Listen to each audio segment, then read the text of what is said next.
campers, Gary and Trish here, and we are so excited to share with you a tour of our brand new 2023 Grand Design Reflection 337 RLS. Got it all in one sentence. Good job, honey. Yeah. And so we can't wait to show you our new rig. We're so excited about it. Gary's going to do the outside, and I'm going to do the inside. You ready? Ready. Okay, let's do this.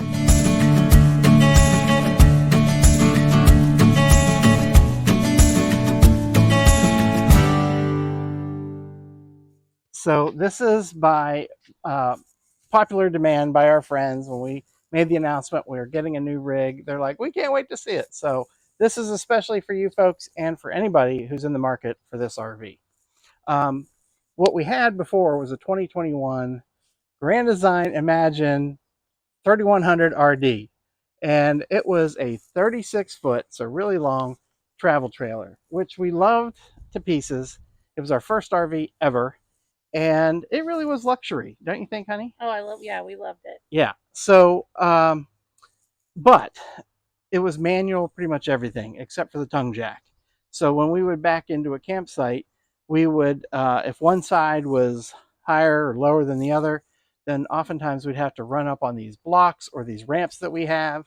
And we still might have to do that in extreme situations, but for the most part, we shouldn't have to do that. But in the old system, we'd have to, level it out ourselves manually, left to right, and then drop these manual stabilizers down and crank them down with either a manual crank thing or drill with a socket specially designed for these things. So here's a picture of them. I'll put that up here, what they look like. And now we can level at the touch of a button. So, honey, let's go and show them how we do that. So when we get to the campsite, we drop these legs down by pulling this pin, and they drop down. Right now we have some blocks underneath them so they don't have to travel so far. And then we come to this panel and we turn it on, and disconnecting from the truck is an extra step that I'm not really going to get into. But when you first drop the legs, you hit the front to lower them, to lift it up so you can unhitch. And once you unhitch the truck, then all you have to do is hit auto level, and the front of the camper kind of goes up a little bit.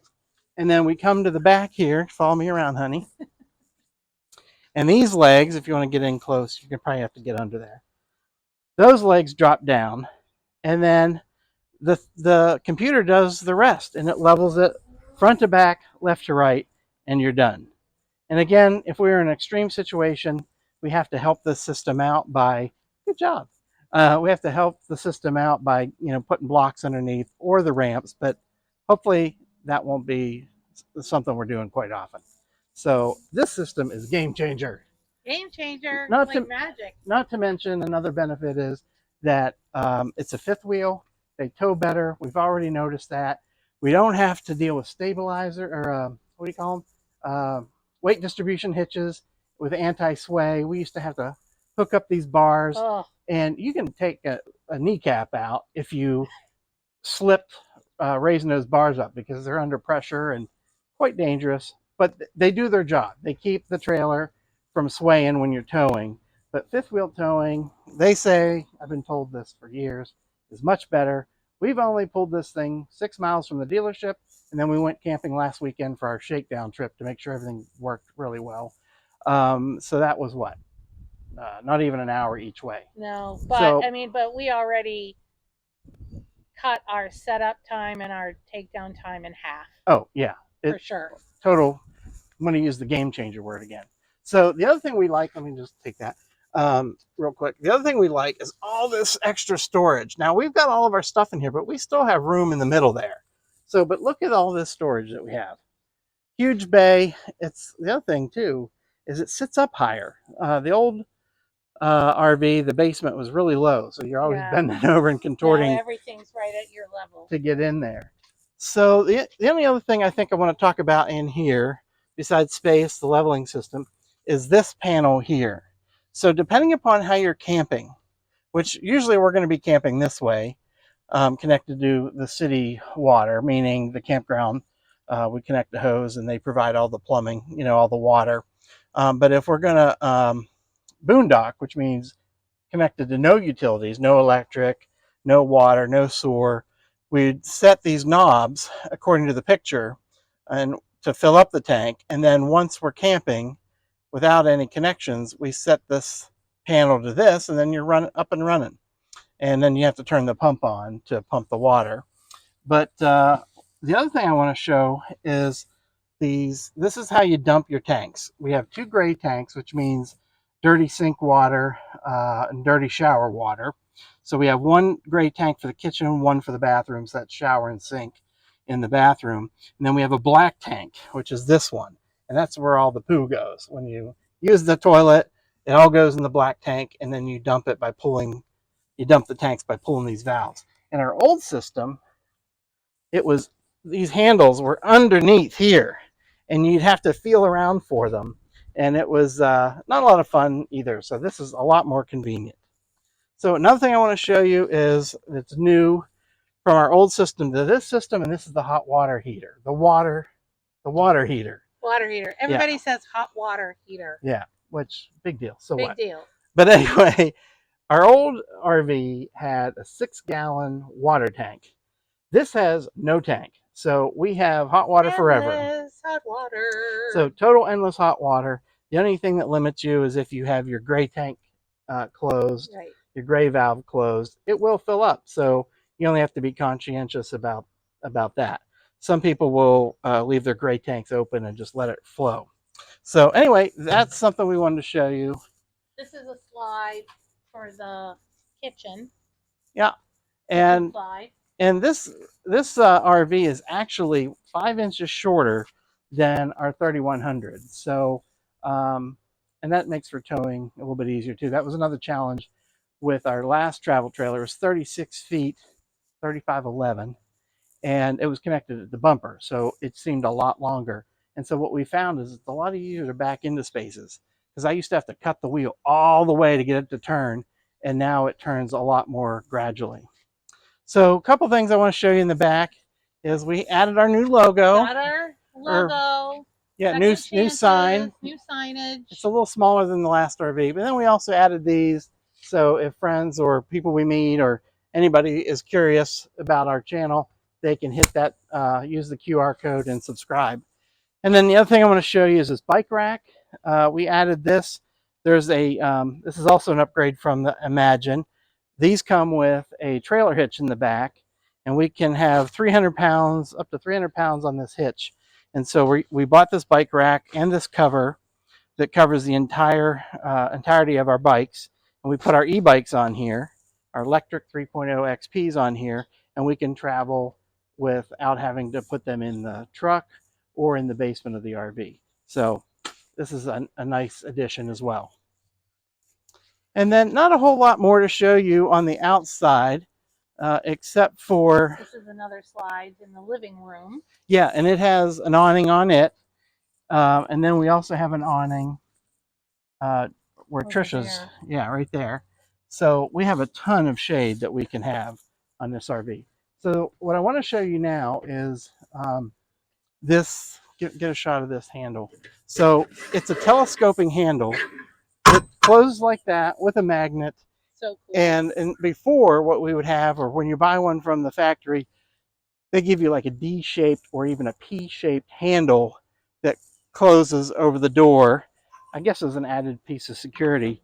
But the problem is with it is it doesn't come all the way down to the bottom of these steps. So you have to actually reach up in order to climb the steps. With that. Yeah. So like someone who's older. So now, if you want to get it back up and get a whole shot, now this railing covers everything, all the steps. And then another benefit here is that these steps fold up, so we can knock the dirt off of them. Yep. And before we fold these up inside the RV. And then you just so great. Fold them down for usage. And then here's a shot of the... our new Canada map. Yeah, our Canada map, and it goes with... The United States States map, which we just transferred over yep. from the last rig. But the Canada map is so much bigger that it didn't fit above the United States like we thought it would. So it has to live over here. Yeah, No biggie. no big deal. So we got the storage door, which is huge. It stays open with magnets. And then if you want to just do a shot of all this storage room, we still have to figure out a better way to organize this. So Trisha's going to help me with that. It looks worse than it is, but we need to do a little more organizing. Oh, I thought of one other thing we need to talk about, and this is huge. Talk about another game changer. We added two 370-watt solar panels. One came with the RV, and we added a second one, giving us 740 watts, if my math is correct, 740 watts of solar on our roof. And the reason why it's a big deal to us is we used to have a couple of car batteries to run this. And we've boondocked before, like we go to Harvest Host, and in the morning, we barely had enough battery to close the slides. So it just chewed right through the batteries. So we upgraded the solar to get an extra one. And we went, let's go in the front bay here. Now, let me just kind of take that. So we got a lithium battery. This is a 200 watt hour lithium battery. And now we can boondock without worrying about not having any battery left after we spend the night unhooked. And what's nice about the difference between a car battery and a lithium battery is car batteries, you shouldn't take them down past 50% of their energy. Whereas with a lithium battery, you can drain it all the way down without harming the battery. You do that one time in a car battery and it's damaged. So for good. So that is a huge deal for us. And then the RV came with a 50 amp solar controller. And then we added a 1,000-watt inverter so that we can run power. We can have power running to our outlets when we're disconnected. So that way I can run my CPAP machine. We can run a fan in the bedroom. And what they did at the dealership is they actually connected the whole house. Like all the outlets are connected. But we can't run them all at the same time because we only have a 1,000-watt inverter. So, but we can use several. We're not just limited to 2 outlets for the bedroom. Right. So that is also pretty exciting. And when we get inside, I'll show you, kind of the battery monitor we have in there and the inverter button to turn it on. But we will go inside and Trisha will give you the inside tour, which is what I know you really want to see. We'll be right back. Welcome to our new home. We're so excited to show you the inside of this amazing fifth wheel. I mean, we just love it so, so much. So the big selling point is this wonderful center island that we have here. So it has so much room for prep and cooking and all of that. Should I just go around this way? What do you think? Okay.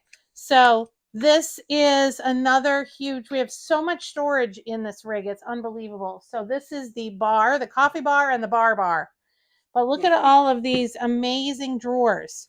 We have so much storage in here. And then we have cabinets up here.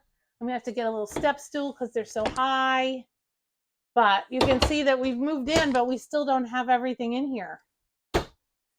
So unlike our other fridge, this one is almost like a full-size, side-by-side residential fridge and freezer. It runs on a 12-volt, so no longer do we have to worry about turning the gas, the propane, on and off when we're traveling to keep the food cold because it works off the battery. This is also a deeper fridge. Deeper. The RV fridges are really shallow. Yeah. So I mean, we have plenty of space here.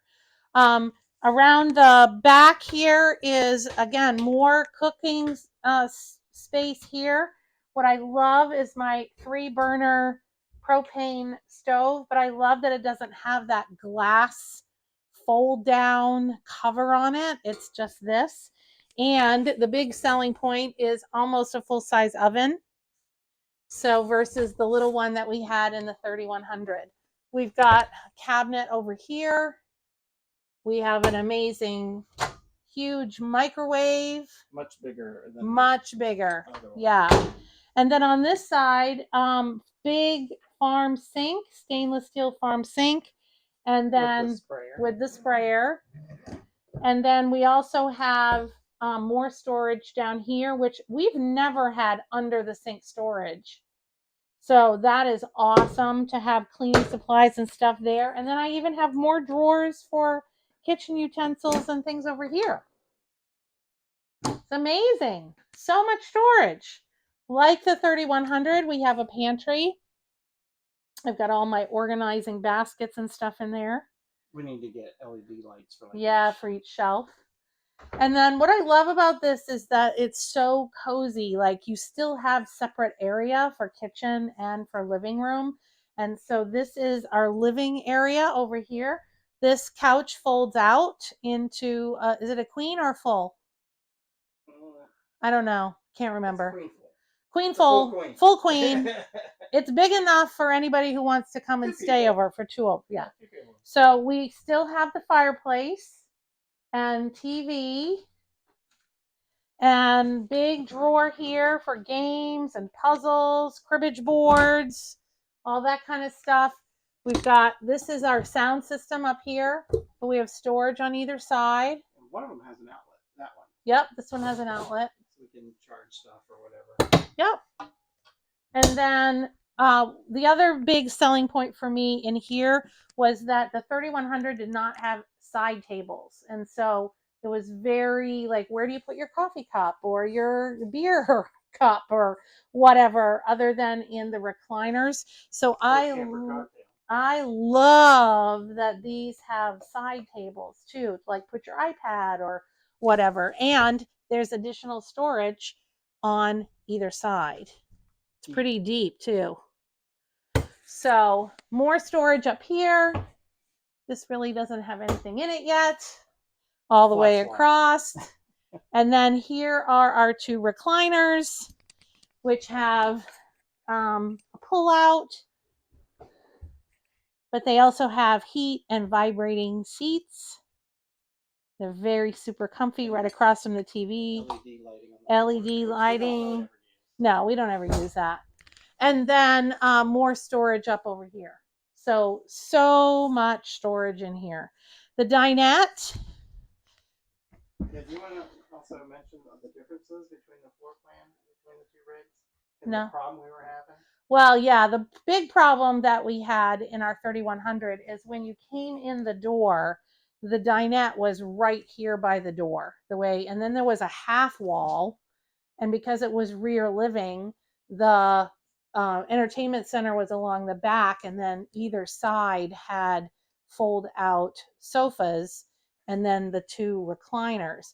But what happened is that it causes a huge bottleneck at the front door because the dinette was right there. And we have 2 big dogs and we were always stepping over them. And also the way that the kitchen was set up, it was so narrow that Gary and I could not pass each other to cook or to get to the sink. And so if the door was open, somebody was always jostling and hitting it over. And it just felt like we were always in somebody's way. Especially with the dogs underfoot. So far, this setup has been fabulous because there's a flow that goes around. Yeah, no dead ends. No dead ends. Yes.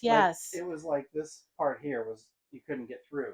Yeah. And so you had to go in, come around this way to get to, now the living room was awesome because like Trisha said, we had a sofa here, we had a sofa there, entertainment system here, and against this half wall here were the 2 recliners.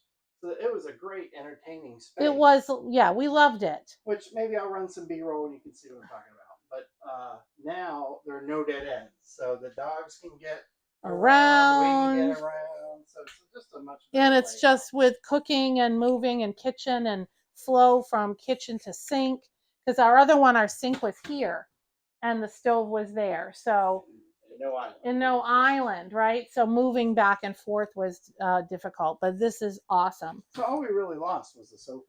Right. and we gained a better table Be system. better, yeah, and a more better just flow. Yeah. And so, in addition to this dinette, this bench seating can also slide out and act as an ottoman in the living room, and it has storage underneath.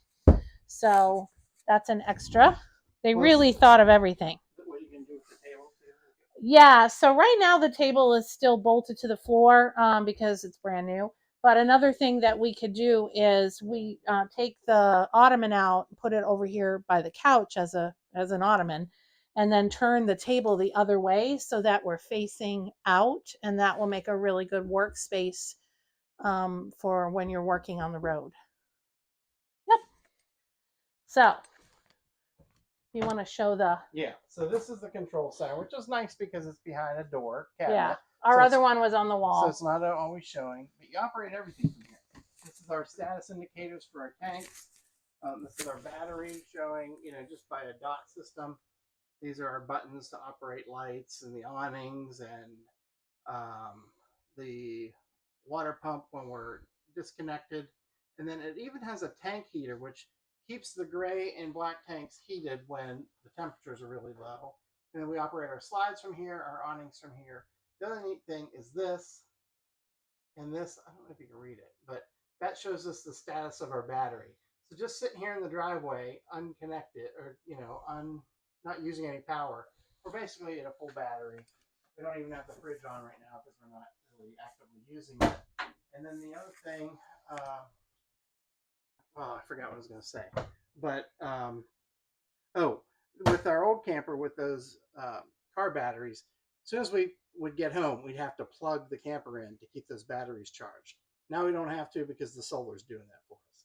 And then the other last thing I want to show you is this is the controller for the inverter, and I still have to read the manual to see how all that works. Right. But I do know the on and off button. Yeah. And when it's on, we can use our outlets when we're not connected.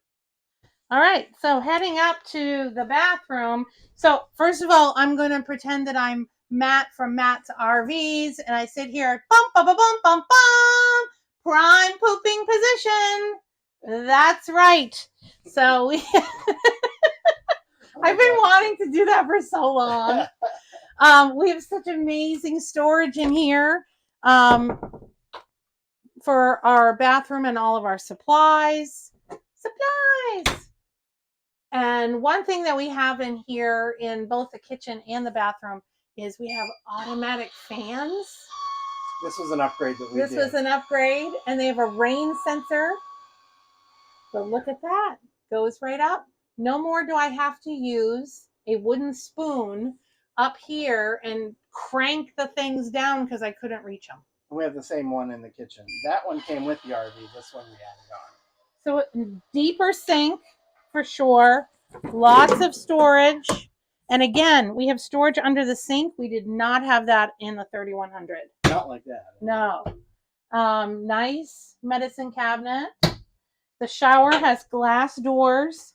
One thing we love about it is that it's all one fiberglass piece. Our 3100 had the tray and then the wall separate. And so I was always worried that water was going to get between there and behind the wall. But this is all one fiberglass piece, nice and tall, beautiful. It's got a seat. Can shave my legs. The other thing big enough that I want to add is that the old RV, when you step into the shower, you can feel the floor giving. Yep. And not just because I'm a big guy, but I mean that's just the way it was. Had a lot of flex in it. Yeah. This one you stand in, it's solid. Yeah, it's awesome. And the other thing I noticed when we were camping last weekend, there's not a big step down out of the shower. Yes, either. Yeah, you didn't have to step over because one time I did smack my toe on that, remember? And I thought I broke it. Yeah. It was so bad. All right, and then into the bedroom with our king-size bed. The king-size bed has lots of storage underneath, more so than we had before. Yeah, I think so. Over here, we have storage in these cabinets. We have a dresser with nice big drawers here. But it's awesome. But the big selling point is the closet. Now, I will say that these were mirrored when we got the rig, and right away from the first time I saw it, I said, I hate those mirrors. I don't want to see myself in a full length mirror all the time when I'm coming up the stairs or getting out of the shower or whatever. So I had this idea to use privacy shades that you would put on a window or in a bathroom that didn't have privacy. And so I put those on the mirror, and that just like jazzed up the place. Yeah, it was really awesome. So this closet is a full size closet, but dun dun dun dun, I have a washer and washer and dryer in here. So that is huge for those, because we're on the road all summer and living in our rig. And last summer when we went to Montana, if we had to go to the laundromat, it cost a fortune because each load is like $3.50. Or we had to do laundry at the campground. And then you feel, you can't just sit there or, leave it and come back because lots of people have to use it. Here we have laundry right in our rig, so we can do it as we go. Plenty of space to hang stuff up here for sweatshirts, shoes, things down here. And this space right here is perfect for a dog bed. This is Levi's space. He really loves to be in very small, confined places. He's 81 pounds, but he will find the tightest spot to sleep in. So we put his dog bed right here, and he was so happy. He went right to it? He went right to it. He was like, look, they made a spot just for me. So he was very happy. Now these machines are smaller capacity, but who cares? Oh, yeah, it's going to be a game changer. Game changer. So anyway, so that's it. We're upgraded to a king, and I love that it has windows on either side, so you can have the breeze come through. It has lights. Yeah, I think we're very bright. I do wish that it had those reading lights that the 3100 had. Those little spotlights. Yeah, those were really nice. So we might have to change those out or do something with those. I just realized we didn't really make the bed, but it's difficult. That's okay. It's hard to make the bed. The mattress goes all the way to the wall, and so we haven't worried too much about it. But no, that was bad camera presence for us. Yeah, it's a little hard to make, but we decided to not go with the Bettys on this one. One, because they're so expensive for the king. And two, they can be really hot in the summer. So we decided to go with this, with the sheets and the quilt, because I wanted something yellow to go with my decor. Anyway, that's it. That's the inside. Did you get a shot from the top of the stairs? When we shut the door, we have a door we can shut. Yeah. When we're sick of the dogs. Or when Gary's watching Deadliest Catch or Gold Rush and Trisha wants to take a nap. Here's an overview of the rig. It's so great. So, and we have two air conditioners, one in the living room and one here in the bedroom. Trying to think of any other upgrades. There are differences. No. Oh, one other one is that this has no carpeting in it. Oh, yeah. There's like two little places at the head of the bed for the slide, and also at the end of the dresser, there's like a little box there, and they carpeted it. But our other rig on the slide had carpeting. This is vinyl. So really virtually no carpeting in this. So much easier to, but it's so much easier to clean with the dogs. Yes. Mm-hmm. All right. Well, I hope you enjoyed the tour. We are so excited to hit the road and head to Canada in just a few more weeks. So we've got a little bit of work to do to put the final touches on here and pack her up and get her ready to go. I hope you enjoyed it. If you like our videos, make sure that you like, subscribe, and share. And we'll see you soon. Bye. Bye.